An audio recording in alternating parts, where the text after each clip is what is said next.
Right now, folks, we're going to jump over to our man Basil Chapman.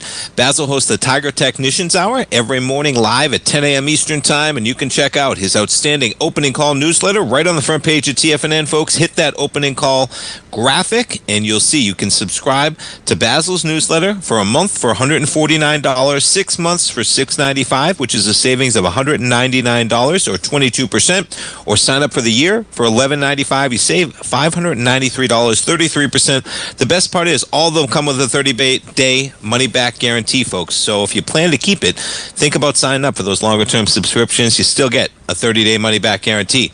Basil Chapman, good afternoon. I'm well. How are you doing? I'm doing great, man. What do we think about this market, Basil? We got some red on the board, but boy, I was going to say some risks out there, but the market has tended to shake it off. But walk us through it. What do you think of this market? So this is very interesting. Have a look at this. Is the chart on the left is the Dow daily. In the middle is the weekly, and on the right is the monthly. I'll go backwards. The monthly has the 9-period moving average way above the 14, and that's really positive. The weekly chart has the little green line for the last 2 weeks, and that is a positive. And the daily chart has gone, there's the rectangle formation from the 42,842 high in the Dow, comes down, runs up, and it goes to peak A, peak B, peak C, and we just made the peak D. What did I say, on the 6th of June at 43,115? And we were very fortunate. The Thursday, the day of the news, the evening was the bad news.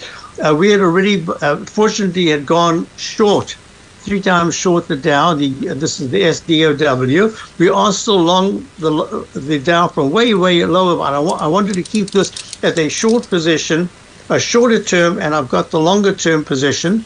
And we'll make changes if we need to. But right now, it's been very positive with the short position. And there's a pattern that I call the dreaded H. And it's if we close underneath the low that was made 3 days ago, 42,081, that's going to be that dreaded H pattern. It says you can go all the way down to the 41,760 level, which is the 200-period moving average. This applies, this exact same thinking applies to the S&P, which is turning. If you look at the charts, this is nothing. Look, the 9 is still way over the 14 in the S&P. That's still, I haven't even got a sell signal in the S&P. The QQQ, same thing. Look at that. There's the daily chart. Still extremely strong. So it's with all this news, what's fascinating about this particular phase, with all the bad news, we still really haven't got any big turn down sustained. There's been buying pressure that keeps coming in. When that fails, that's going to be a big deal. And for me, 41,700 is the shorter term 200-period moving average support that really has to hold. The S&P has the same equivalency.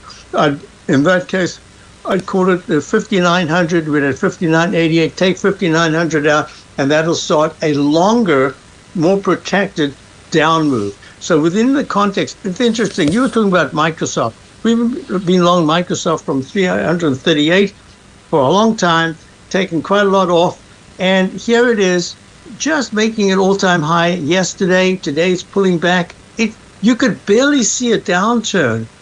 And what's interesting is that the WT, which is the world, this is fascinating. It's the VT, the Vanguard Total World Stock ETF. This has the United States, American stocks hold about 49%.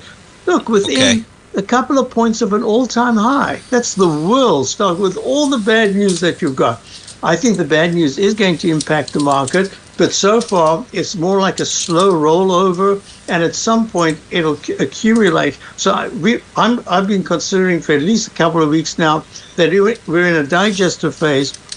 That digestive phase should include our stock market coming down, but I don't yet see anything like a crash. It could happen, anything can happen, but it's more just a slow rollover, and at some point the buyers are going to say, uh-oh, and they won't be there, and then you'll start getting the selling. We haven't quite gotten to that phase, and as I say, these are the levels that I'd be looking at. Now, what's also interesting is I've used Robinhood as a really good proxy, because that's where the general market, a lot of people are in Robinhood, and it's been kind of a very interesting phenomenon. It had an 85 round number high back in August of 2021, slumped down to the 6s, and then it turned around. We still have a position from the 16s. It's in this at 74, and I can use this as a clue. It's also the rectangle formation. If Robinhood starts to close on a daily basis for 2 out of 3 sessions, closed 68.56 was the low on the 9th of June.